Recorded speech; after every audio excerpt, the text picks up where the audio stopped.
Bom dia, estamos começando o nosso Na Hora do Café nesta manhã de terça-feira, dia 21 de abril, feriado. A gente podia aproveitar e dar uma rediscutida nos feriados, né? O feriado que mais me deixa assim intrigado é a mobilidade da Páscoa. Já que Natal é fixo, certo? Por que não faz a Páscoa num dia fixo? Ajudaria inclusive o comércio, porque essa história de que no Brasil o ano começa só depois do Carnaval é complicado, tem anos que começa só em abril. Mas eu quero começar o nosso programa, a nossa conversa, o nosso encontro, o nosso café, abordando um assunto que eu tenho conversado com alguns colegas, com alguns jornalistas, com alguns políticos, com alguns amigos da caserna. E eu até mesmo cheguei a cogitar em gravar um vídeo específico na noite de domingo sobre uma questão que, na minha visão, vai acabar acontecendo. O único caminho para o Rodrigo Maia será ele renunciar à presidência da Câmara dos Deputados. Pode parecer um tanto quanto presunçoso, um tanto quanto arrogante de minha parte dizer isso, afinal de contas, ele foi eleito por assustadores 70 mil eleitores cariocas, que duvido repitam esse infausto ato, esse insano gesto, esse tresloucado convite à insanidade. Ainda que eu pense claramente que a eleição de figuras como Rodrigo Maia, Maria do Rosário e tantas outras figuras é muito mais obra e arte das urnas eletrônicas do que culpa e responsabilidade de eleitores. Mas claro que no caso do Rodrigo Maia ele tem toda uma história de envolvimento com o submundo e de repente o pai, que é vereador, consegue votos, o sogro, que foi governador, deve ter seus caciques ainda localizados pelo interior do Rio que consigam alguns votos, mas eu não acredito que o forte dele venha desse caminho. Eu vejo como um dos grandes beneficiários das urnas eletrônicas, razão pela qual eu não acredito na eficácia e na honestidade das urnas eletrônicas. Mas, voltando ao Rodrigo Maia, na minha opinião, ele não tem hoje mais nenhuma condição de manter-se à frente da Câmara dos Deputados. Ele é um cadáver, sejamos francos. O Rodrigo Maia hoje é um cadáver adiado, um cadáver político adiado. O poema é do Fernando Pessoa, quando ele fala em cadáveres adiados que procriam. E o Rodrigo é um cadáver adiado que faz nhaca em cima de nhaca. Aos poucos ele vai perdendo a base de apoio dentro da Câmara dos Deputados, porque veja bem, mesmo o vagabundo não quer ser ligado a alguém mais vagabundo do que ele. O nome Rodrigo Maia é sinônimo hoje de sujeira, de coisa porca, de coisa nojenta, de coisa repugnante, de coisa antinacional. E os políticos têm um instinto de sobrevivência muito forte, muito grande. Não é por acaso que às vezes o cara passa ali a vida toda e passa para o filho, porque é um baita de um negócio, cá entre nós. Né? Pode ser feito com idealismo? Pode, mas no geral é feito como uma ferramenta patrimonialista e nada mais. Ou de defesa de privilégios, que também é outra característica. Já existem alguns partidos que desejam entrar no Supremo com um pedido de suspeição ou de incapacidade do Rodrigo Maia de conduzir os destinos da Câmara dos Deputados. Outros ainda pretendem entrar com ações dentro da estrutura burocrática da própria Câmara. A verdade é que hoje o Nhonho é uma figura execrável, é uma figura É um cadáver, vai ficar andando por aí, com aquela cara de nojo que ele tem, aquela cara de mafioso italiano. Bu, bu, bu, bu, bu, bu. Cara, pelo amor de Deus, o Brasil merece um pouco mais de respeito. O Brasil merece que cada um fique no seu canto, no seu quadrado, e todos juntos trabalhem pelo Brasil. A saída do Rodrigo Maia da presidência da Câmara, eu volto a dizer, é a única alternativa que ele tem. E nesse caso, e dentro dessa ótica, e por esta perspectiva, eu considero importante que a gente comece a redimensionar o papel do Bolsonaro. Não pense você que o Bolsonaro é burro, que o Bolsonaro age por instinto. Até age por instinto e às vezes age de modo equivocado. Como, por exemplo, naquela indicação do filho para a Embaixada do Brasil nos Estados Unidos. Mas, no geral, o Bolsonaro tem agido com uma assertividade muito grande. E isso é algo que remonta à sua trajetória de parlamentar. Eu já falei para vocês que vi Bolsonaro uma vez ou duas, sei lá eu quantas, lá no Congresso Nacional, no Salão Verde, andando por lá. E era interessante que naquele tempo o Bolsonaro era o queridinho da mídia. Eu cansei de conversar com jornalistas da Globo, da Folha, do Estadão, tudo que é desses vermes aí agora. Pessoas que já nem estão mais lá, né, trabalhando, porque vão ficando velhos e vão sendo descartados. Né? É dada a descarga. E o que acontece nesse caso? Você observa que para aqueles jornalistas o Bolsonaro era uma fonte permanente, era um bom acesso, era um bom papo, ele sempre tinha uma piada, alguma boa conversa. Isso enquanto ele era deputado. E eu tenho essa lembrança dessas conversas com as pessoas, principalmente lá no cafezinho da Câmara. Acontece que, ao chegar à presidência, o Bolsonaro não mudou a forma de responder ao jornalista. Isso que ele responde hoje, que as pessoas chamam de pedradas e pancadas, ele já fazia antes, só que antes as pessoas achavam engraçado.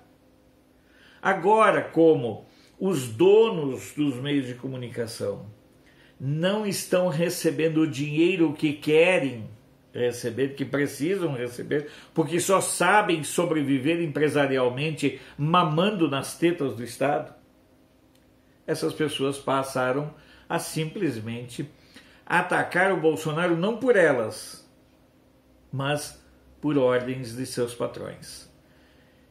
E é importante que a gente tenha a perspectiva dessa inteligência do Bolsonaro, porque foi ele quem deu aquele murro na mesa, deu aquele chute na porta, escancarando a situação. E depois daquele chute na porta que o Bolsonaro deu, indo direto na jugular do Rodrigo Maia, o porco gordo saiu testaviando para tudo que é lado, foi dar entrevista, e cada uma mais ridícula do que a outra. E aí quando ele tentava não sei o que, veio o Roberto Jefferson, que não é flor que se cheire. O fato dele ter feito aquela denúncia não melhora o conceito dele comigo. Fique isso claro. E aí aconteceu de as coisas estarem se avolumando. Teve a questão do Twitter, onde mais de 1.400.000 pessoas tuitaram fora Maia. Tudo isso abalou o império de banha e areia no qual se sustenta a figura do Rodrigo Maia.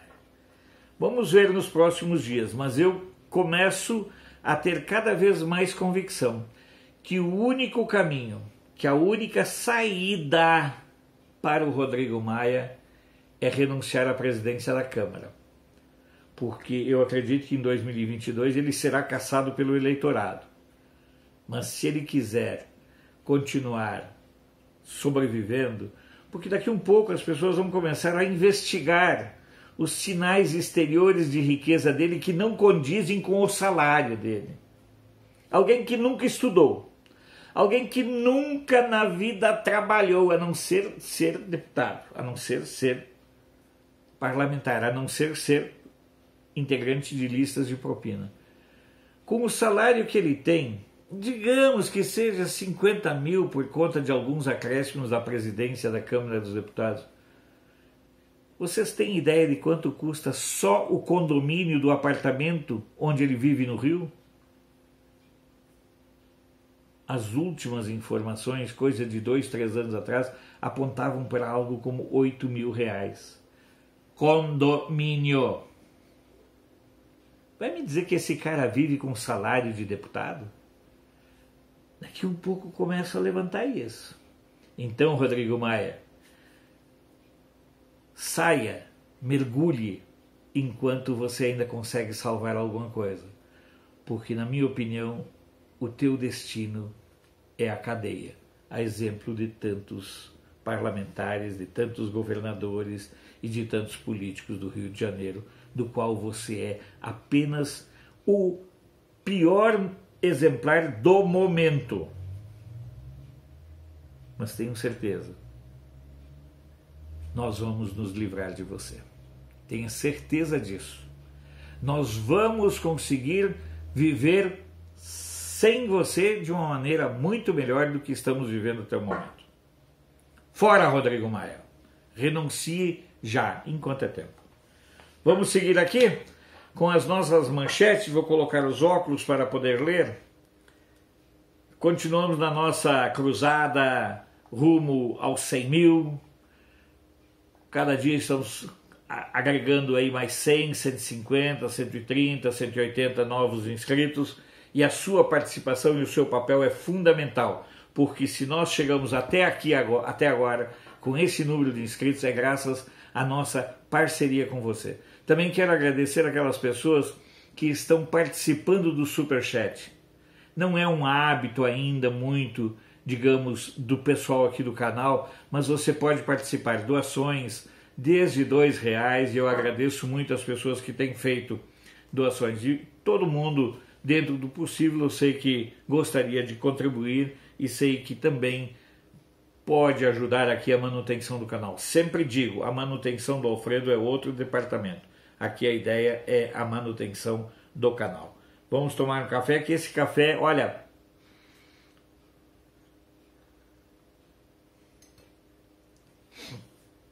aguinha, né? Isso é essa questão do hábito da água aí, eu não sei de quando veio, mas é antigo. Vamos lá? As notícias. Desde que tomou posse na sexta-feira, dia 17, o novo ministro da Saúde, Nelson Teich, não deu nenhuma entrevista e suspendeu também as coletivas diárias com informações técnicas sobre a atuação do governo. Tem que terminar o circo, vamos ser práticos. Quem está reclamando isso aí são os jornalistas. Nós queríamos entrevista, deixa o cara trabalhar. Como é que um ministro que está com sobrecarga de trabalho vai despender todo dia 2 horas de entrevista? Porque não é sentar e chegar e dar entrevista. A pessoa tem que se informar, buscar dados para dar uma entrevista. Aí os caras agora reclamam. Vão reclamar para o raio que os parta. Dados atualizados, as secretarias estaduais de saúde divulgaram que até as 21h25 de ontem, 40.814 casos confirmados do novo coronavírus, com 2.588 mortos, sem o número de curados. E é interessante que houve um equívoco, estranho demais errar, assim, né? Para mim isso é boicote, para mim isso é sabotagem, mas erraram o número de vítimas do vírus chinês, vítimas fatais. E aí, nos sites lá do exterior, estão usando apenas aquela primeira informação, porque jornalista não pense que ele só use má fé aqui no Brasil, os correspondentes estrangeiros também. O primeiro-ministro de Israel, Benjamin Netanyahu, e seu rival, seu adversário, né, Benny Gantz, anunciaram ontem um acordo para um governo de emergência no país. O anúncio coloca fim a um embate que já se arrastava há mais de um ano, já demandou 3 eleições e a coisa ia longe. O presidente americano Trump informou ontem também que vai suspender temporariamente a imigração para os Estados Unidos devido à pandemia do vírus chinês. Diante do ataque desse inimigo, o Trump fecha as portas para a imigração para preservar o emprego dos norte-americanos. A companhia aérea norueguesa de baixo custo, Norwegian Air Shuttle, que já se encontrava em grandes dificuldades financeiras, anunciou a falência de 4 subsidiárias da Suécia e na Dinamarca. Isso vai implicar na demissão de cerca de 4.700 pilotos e tripulantes. É o preço do coronavírus. A Petrobras anunciou ontem, e aí depende aí da sua cidade, uma nova redução nos preços médios dos combustíveis vendidos na refinaria. A gasolina ficará 8% mais barata e o diesel terá queda de 4%. No acumulado do ano, o preço da gasolina já caiu 52,3% e o do diesel 38%. Os preços valem a partir de hoje. E aí entra aquela questão. Você acha que o dono do posto está preocupado em repassar o desconto para o consumidor? Nada. Abate 8% lá, abate 1% aqui. Vamos girar as manchetes? Correio do Povo de Porto Alegre. Marquesan sinaliza a abertura gradual das atividades econômicas em Porto Alegre. Gazeta do Sul. Em Santa Cruz, atendimento interno em restaurantes é permitido com restrições. Decreto também estabelece novas regras para cafeterias, lancherias, mercados, padarias, food trucks e lojas de produtos naturais. Jornal NH, Campo Bom libera funcionamento do comércio e academias. Para quem nos acompanha, o Flamarion, parece que é ali da região de Novo Hamburgo, então, e outros tantos gaúchos, eu tenho um programa todo dia de manhã lá, o meu podcast é veiculado pela Cinderela M, aí de Campo Bom. Notícias do dia de Florianópolis, shoppings e restaurantes podem reabrir a partir de amanhã. Moisés também é mais atrapalhado do que cachorro em dia de mudança, né? Meu Deus do céu, que bicho incompetente, atrapalhado e leviano, meu Deus. Gazeta do Povo. Moro pede à PF que investigue desvio de verba para combate ao coronavírus. Vem cana por aí, pode ter a paz. Se for para valer, prende metade dos governadores. Folha de Londrina, comércio reabre com movimento intenso em Londrina. Diário dos Campos, de Ponta Grossa, Paraná atinge 1.000 casos confirmados e 419 pacientes recuperados. Jornal do Comércio do Recife, Justiça suspende pagamento de empréstimo consignado de aposentados, só de aposentados por enquanto.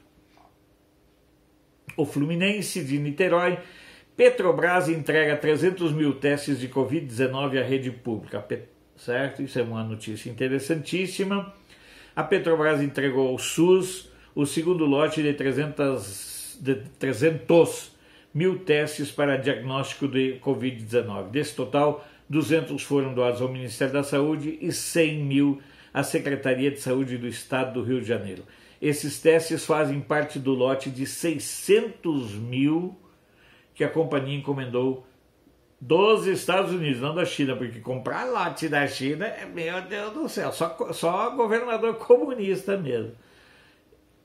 A compra foi anunciada em 24 de março. Olha aí, quem não trabalha vai ter o seu dia para comemorar o não trabalho. 11 centrais sindicais se unem para fazer 1º de maio unificado pela internet. Ai, meu Deus do céu. 11 centrais sindicais, isso é um grande negócio. Você tem um sindicato, você tem uma central sindical, vai perdendo valor, mas o Rodrigo Maia, uma das coisas que ele ainda pretende implantar é a volta do imposto sindical, que é uma negociação dele com os partidos de esquerda. Sofre uma certa resistência do Centrão, mas é o preço que a esquerda vai cobrar para manter o apoio ao Rodrigo Maia. Pode ter certeza. Jornal Extra de Alagoas, novo decreto recomenda o uso de máscara para toda a população do estado. Tribuna do Norte de Natal, MEC nomeia para Instituto Federal do Rio Grande do Norte interino que não participou das eleições internas. Tem que parar com esse corporativismo, porque o cara é eleito prometendo tudo que é tipo de facilidade para funcionários, para professores, para alunos, e a gestão em si fica décimo segundo plano. A UNB aqui que eu diga com essa reitora que se elegeu prometendo concessões e facilidades aos funcionários e aos professores. Aos alunos nem se fala, né? Correio da Paraíba, Multifeira Brasil, Mostra Brasil, será realizada em novembro, em João Pessoa. Essa será a primeira vez em 25 anos que a feira vai acontecer fora do mês de julho na cidade. É uma feira tradicional. O Liberal de Belém, Pará, tem 429 pessoas recuperadas do novo coronavírus. Perdi quase meia hora para fazer uma explicação para vocês. É verdade, tive que ler várias matérias. No Pará, até agora foram testados 2.785 pacientes. Anote aí, 2.785. Sendo que 1.599 foram descartados. Ok? 902 testaram positivo. 284 ainda estão em análise. Houve 35 mortes e 429 pessoas curadas. Ou seja, se nós somarmos que daqueles que tinham suspeitas e tudo mais, 1.599 mais 429 pessoas eram suspeitas ou tiveram o vírus chinês e estão livres, né? Então, de um universo de 2.785 pacientes, houve 35 mortes. Na minha opinião, a taxa de letalidade teria que ser calculada em cima desse valor total, 2.785, que foram testados. Eu não sei como é que eles chegam a essas taxas, né? A região de Itabuna, chikungunya e dengue crescem na Bahia. Tribuna de Salvador, Tribuna da Bahia. Chuva forte causou alagamentos em Salvador. Cruzeiro do Sul, terminais de ônibus e rodoviária passarão por desinfecção em Sorocaba. Eu acho que alguns hábitos que as pessoas, os órgãos públicos estão adquirindo durante e por conta do coronavírus, eles deveriam ser mantidos. A desinfecção é um deles. E esses asseios nossos, né? Lavar a mão, mãozinha aqui na hora de espirrar, certo? Lavar frutas antes de comer, não ficar comendo qualquer porcaria na rua, isso tudo ajudaria, né? A Tribuna de Santos, em Cubatão, feirantes têm novas regras durante a pandemia. Correio Popular de Campinas, Jundiaí e São José dos Campos aliviam restrições. Em Jundiaí, medida vale a partir de hoje e em São José dos Campos a partir da próxima segunda-feira, dia 27. Diário do Nordeste, setor produtivo pede afrouxamento de isolamento em manifesto. É uma situação muito engraçada dos jornais, porque eles dependem do dinheiro da publicidade do governo estadual, mas não conseguem negar a realidade. Então eles fizeram essa matéria e do lado já botaram umas 5 ou 6 matérias do governador, do Camilo, dizendo que vai multar, que não sei o que. O documento é assinado por 12 entidades cearenses. Solicita ao governo a criação de uma comissão para analisar, para viabilizar o retorno às atividades. Campo Grande News, vendas no supermercado já caíram 15% após corrida pré-coronavírus. Consumidores mudaram hábitos de consumo e estão priorizando alimentos mais básicos nesta época. Eu tive ontem aqui no mercadinho da minha quadra, conversei com o Iris e ele me disse, não, o movimento já voltou ao normal, certo? Com os cuidados, mas o movimento está normal. Atual Amazonas, litro da gasolina será de 91 centavos nas refinarias a partir desta terça. Então, quando você for abastecer seu carro, saiba que o preço que o dono do posto pagou é 91 centavos. Lógico que ele tem preço de transporte, tem imposto, tributos, folha de pessoal, mas trabalham com a margem de lucro assustadora.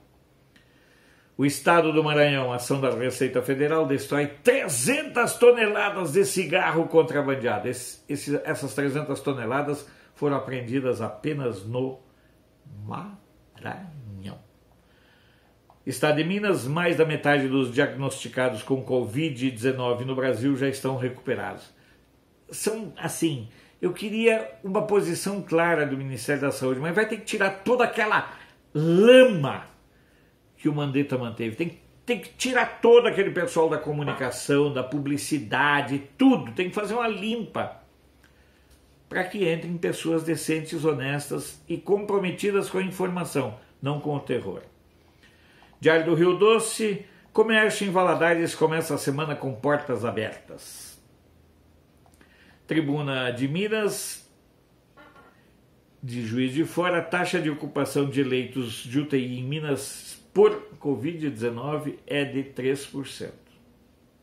Porque não se morre só de vírus chinês, como a mídia quer fazer crer, como também não morreu apenas a Marielle em 2 anos, como a mídia queria e fazia questão de enfatizar. Daqui um pouco, quando amainar a crise do vírus chinês, eles ressuscitam a Marielle. Pode deixar. Folha da Manhã de Passos. Passos de Frutal tem a gasolina mais cara de Minas. Eu fui ler a matéria. Em Passos ela chega a custar R$ 4,99. Acredite. Lembrando que o preço do litro na refinaria é 91 centavos. Ai, ai, ai. Rapaziada. Triângulo Notícias. Quarentena pode ajudar na aquisição de hábitos positivos. Tenho falado isso muito, tenho enfatizado essa questão de lavar a mão, de ter mais cuidados, ter cuidados com os alimentos, lavar os alimentos, podem fazer parte do nosso cotidiano.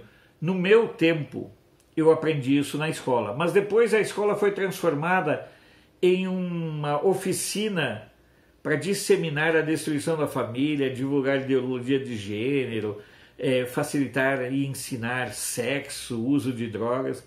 Mas no meu tempo se aprendia essas noções básicas de saúde e de higiene, primeiro em casa e depois reforçado na escola. Diário de Uberlândia, funcionamento de outros setores comerciais é liberado em Uberlândia. Academia, lojas de shopping e instituições de ensino permanecem fechadas por pelo menos mais 30 dias. Vamos embora?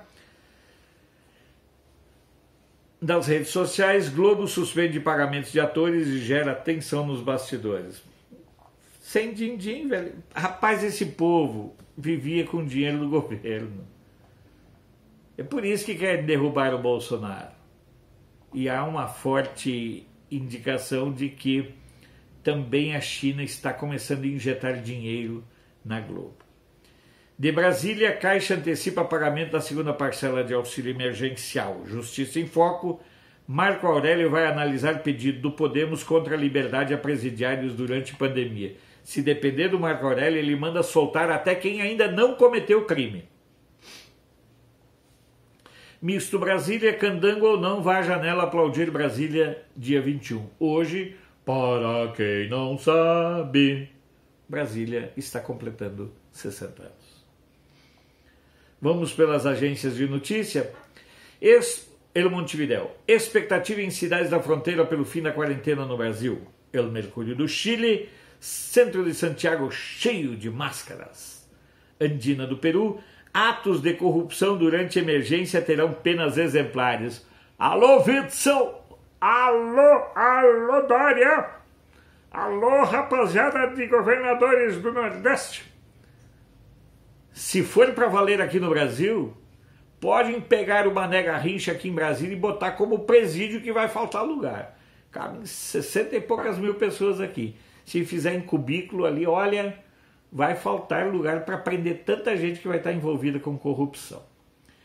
Deutsche Welle, os impactos da pandemia em Berlim.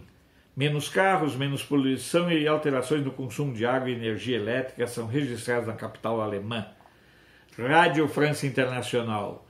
Ciência não sabe explicar por que coronavírus mata mais homens do que mulheres. Sei lá. Se a ciência não consegue explicar, eu vou conseguir. NHK do Japão. O país vai acrescentar mais 80 bilhões a pacote econômico. RTP, lá de Portugal. Em Lisboa, 138 refugiados alojados em um albergue testam positivo para o vírus chinês. ANSA, lá da Itália, né? Denúncias de violência doméstica explodem na Itália. Apenas em abril, o crescimento é de mais de 160%. Financial Times, estados do sul dos Estados Unidos se movem para reabrir economias. La Vanguardia de Barcelona, as crianças poderão sair às ruas, porém com as mesmas recomendações e restrições dos adultos. Agência Brasil, STJ, derruba a decisão contra a regularização de CPF para receber benefício. Tinha sido um juiz da primeira instância que tinha, dentro do ativismo jurídico, judicial, pernicioso, tinha dito, não, mesmo com CPF com problema a pessoa pode receber. Peraí, querem transformar o Brasil num grande cabaré? Transforme, mas pelo menos coloque em ordem.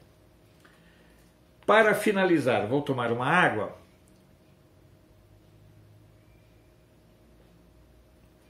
Vou cair aqui num café. Maravilhoso café, por sinal. Ele é aromático demais. Eu ainda espero estar vivo até o advento, né, meu amigo Marcelo Piuco? Já pensou as carnes que o Marcelo Piuco prepara? Se elas puderem ir com cheiro na programação aqui do nosso canal. Esse café aqui, olha só. Você já pensou esse café aqui, se fosse possível que você aí em Juiz de Fora, você aí em São Luís do Maranhão, você no Pará, você no interior de Santa Catarina, em tantas e tantas cidades do Rio de Janeiro, você em São Paulo, você em Mato Grosso, pensou se você pudesse sentir o cheiro desse café? Florianópolis, oh minha bela Santa Catarina, eu adoro Floripa. Tenho uma lembrança maravilhosa de Florianópolis, morei aí, trabalhei aí. Tá certo que o jornal onde eu trabalhava já fechou, né? Que era o jornal O Estado. Bom, então estamos diante de um dilema. E eu gostaria de fazer uma pergunta para você. Qual, na sua opinião, é o impacto dessas medidas tomadas por Dória, Witzel, Caiado e outros subprodutos que surgem em momentos de crise? Qual será o impacto das ações perniciosas que eles adotaram nas eleições de 2022? Será que nós, enquanto eleitores, continuaremos lembrados de tudo que fizeram? Eu gostaria de ter essa avaliação, porque eu tenho conversado com alguns candidatos a prefeito e eles relatam o pânico que eles vivem de irem para as urnas, tendo que explicar que, mesmo sendo prefeitos, eles recebem não ordens do presidente da República, mas do governador do estado. De avaliar esse impacto eleitoral. As pessoas estão preocupadas porque temem que as pessoas culpem os gestores municipais pelos problemas que elas tiverem nos seus comércios, nos seus empregos, nas suas atividades pessoais. E aí eu fico pensando como e qual será o impacto disso em termos de 2022. Nós, enquanto sociedade, nos lembraremos, por exemplo, da patifaria do governador aqui do DF, o Ibanez, que manda todo mundo ficar recluso em casa. Fica em casa, fica em casa. Ele fazendo churrasco e pegando o avião e indo para o litoral. Como nós, eleitores aqui do DF, vamos reagir em 2022? Ele que pretende ser candidato ao Senado. Ou seja, alguém que foi leviano enquanto governador merece um outro mandato? Merece manter-se mamando nas tetas do Estado? E isso replica em todos os estados onde governadores estão adotando posturas que não são exatamente sérias. Porque o caso, por exemplo, do Witzel e do Dória, na minha opinião, e de outros governadores, o próprio Moisés em Santa Catarina, o governador da Bahia, observem que os estados onde nós temos uma maior incidência de casos foram estados onde o carnaval foi para valer. Se esbaldando, se abraçando, se beijando. Porque você sabe que no carnaval se beija sem olhar que boca que se beija. E há tantas fotos aí dos políticos, do Dória. Então, o Dória participou do carnaval em São Paulo, ele é um vírus ambulante. No carnaval no Rio, no carnaval em Salvador, porque ele estava em campanha eleitoral. Como nós, eleitores, vamos avaliar até 2022 essa questão? Teremos bem viva a lembrança do papel pernicioso que o Rodrigo Maia e o Alcolumbre exercem no comando do Senado e da Câmara dos Deputados neste momento de crise? Teremos a capacidade de nos lembrarmos disso na hora de elegermos, de votarmos em 2022? E qual será o impacto agora em 2020? Porque é importante que você se lembre o seguinte: ficou mais claro do que nunca.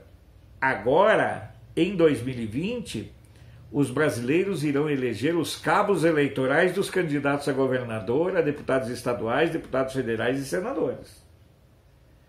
Então eu quero que você comece a fazer essa reflexão, porque eu tenho muita curiosidade em ver se esse ódio, se esse rancor, se essa repulsa que esses governadores têm junto à sociedade, se essa repulsa vai se manter até 2022. Eu converso com alguns amigos de São Paulo, da executiva inclusive do PSDB de São Paulo, que eles querem fazer um processo de resgate do Alckmin, porque eles não suportam mais o Dória. Então a minha pergunta é: como você vai usar o episódio do vírus chinês, do confinamento, da insanidade de governadores, da boçalidade de prefeitos, da leviandade de deputados, como você vai usar isso na eleição desse ano e principalmente na eleição de 2022?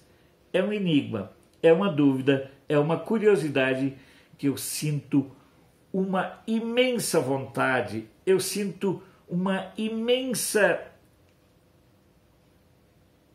curiosidade em saber como será.